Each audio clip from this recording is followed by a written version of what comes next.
It's the Gear Tester here, and welcome to my initial impressions video on the Smith & Wesson 22 compact 22 caliber pistol. So I just want to go over really quickly here some of the things I really like about this little pistol. And it's actually relatively little. It has a great feeling in my hand. I can get a full grip on it. It's got room for my pinky. I think it will have a room for most people's pinkies. It's really, I would call this a full-size pistol, but it is compact. It is thinner than the original M&P22 pistol that was basically an external copy of their 9mm and 40s, basically that same frame size. This is thinner, okay, and it's lighter, and it's smaller overall.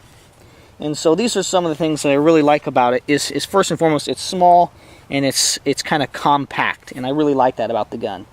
It has a regular safety, and what I mean by a regular safety is some of the 22 pistols that I have reviewed and talked about, like the Ruger SR22, its safety was up for fire, down as a decocker, and as a safety, and that is counter to every center fire semi-automatic handgun that I know of. It's always down for fire and up for safe. And I did not like. I understand, like on some SIGs that have a decocker, but Ruger on the SR22 combined both the decocker and the safety into one. So you put it down to make the gun safe, and you put it up for fire, which is the exact opposite of every other gun. So I love the fact that the Smith & Wesson has incorporated the standard safety operation. Okay, up is safe, down is when I want to fire. So for practicing my draw stroke and practicing manipulation of a pistol, this is going to operate the correct way compared to any other semi-automatic center fire pistol that you might use for defensive or hunting or any time where that would really matter. So I like that. It's got a last shot hold open, which I really appreciate. The other guns that I have, other 22 semi-automatic pistols that I've reviewed, the Ruger 2245, the Ruger 2245 Lite, the Ruger Mark III, they've had that feature too. So, but it's something that I would expect it to have. So, last shot hold open is great. It really drops magazines, and that is they fully drop free, and that is not the case on the Mark III and the 2245. This gun does have a magazine disconnect, which that means is the gun cannot be fired. You can't pull the trigger even with the safety off without a magazine in it. Okay. However, on the Mark IIIs from Ruger and the 2245s, which are really the guns that I've shot a lot, I've put thousands of rounds in the last 5 years or so, 6 years or so, through those guns. This gun has a magazine disconnect, but unlike the Rugers, it drops free.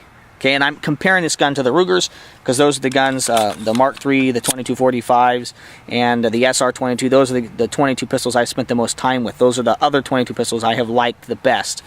I like this one better than all those. Okay, unless I somehow have failed to realize something about this gun that just makes it completely unusable.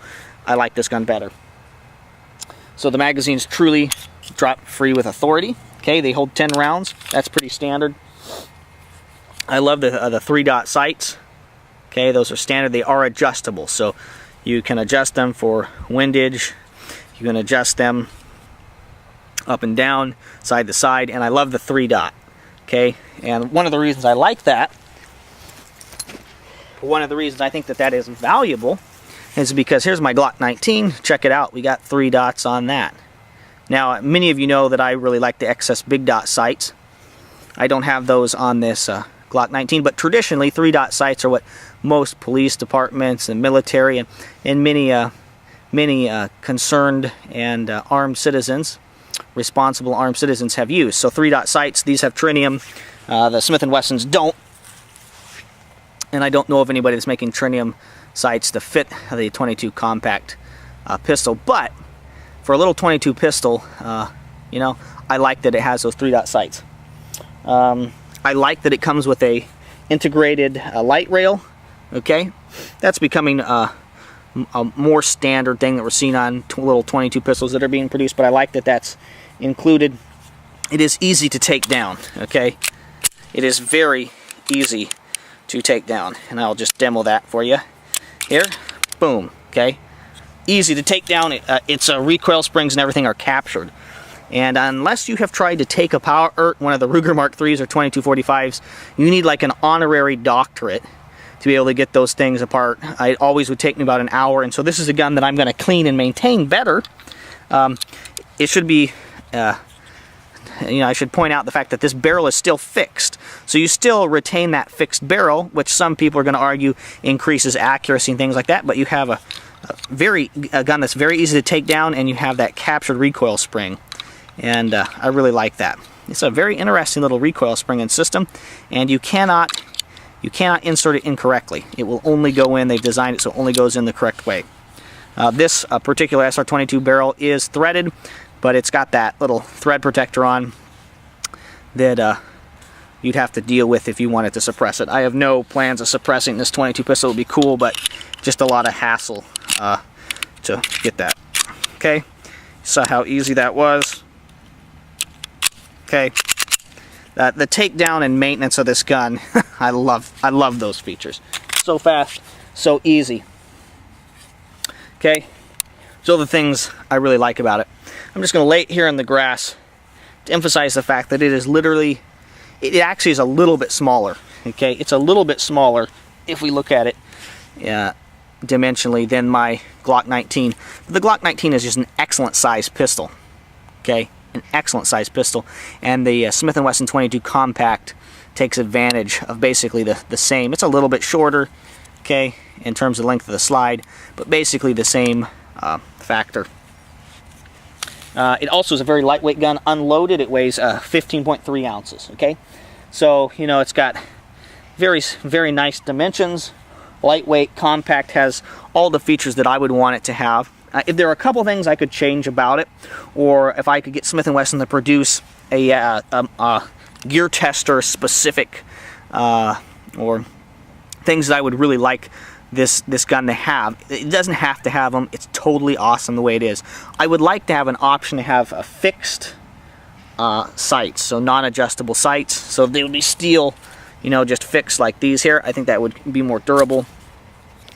And I would like to have an option where this, like their other offerings, like the M&P Shield and their other M&P pistols, to not even have the safety on it. That leads me to, it just reminded me, this gun is fully ambidextrous. So it's got the safety latch here, and you can actually take the magazine latch out and reinstall it. So it's completely ambidextrous. So if you've got friends, family members, a spouse, or somebody that is a left-handed individual, that's pretty cool. They can still operate 90% of the operation of the gun, but the magazine release, is the one thing that's not ambidextrous without intentionally switching it over. So I really like the Smith & Wesson 22 Compact. I am enjoying shooting it. I'm going to continue to enjoy shooting it. You guys will see my reviews, my range reports here. I'll probably do 2 range reports and then a 8 or 9 minute video where I just kind of recap and discuss how I have continued to feel. Maybe some of my feelings have changed about this gun over time. I like to do these initial impressions videos because it keeps you guys aware of what I'm working on. It also makes me accountable to you, so you can see as time progresses whether I still love this gun 6 months from now or whether I absolutely hate it, something's happened. One other thing I'd like to mention is when you're running these 22 pistols, you're best off running CCI mini mags. I run a lot of the bulk, cheaper ammo in my 22 rifles, but when you're running these 22 pistols, semi-automatics, in particular, CCI mini mags are the way to go. Yeah, they have a little better quality control, and that's just going to increase your reliability with these little pistols. So there you go. So far, I really like the Smith & Wesson 22 Compact. It currently comes highly recommended from me, the gear tester, if that's important to you, if that matters to you, and I don't see that changing anytime in the future. Thank you very much for your views and your subscriptions. This is the Gear Tester signing off. It's the Gear Tester here, and welcome to my initial impressions video on the Smith & Wesson 22 Compact 22 caliber pistol. So I just want to go over really quickly here some of the things I really like about this little pistol. And it's actually relatively little. It has a great feeling in my hand. I can get a full grip on it. It's got room for my pinky. I think it will have a room for most people's pinkies. It's really, I would call this a full-size pistol, but it is compact. It is thinner than the original M&P22 pistol that was basically an external copy of their 9mm and 40s, basically that same frame size. This is thinner, okay, and it's lighter, and it's smaller overall. And so these are some of the things that I really like about it. Is first and foremost, it's small, and it's kind of compact.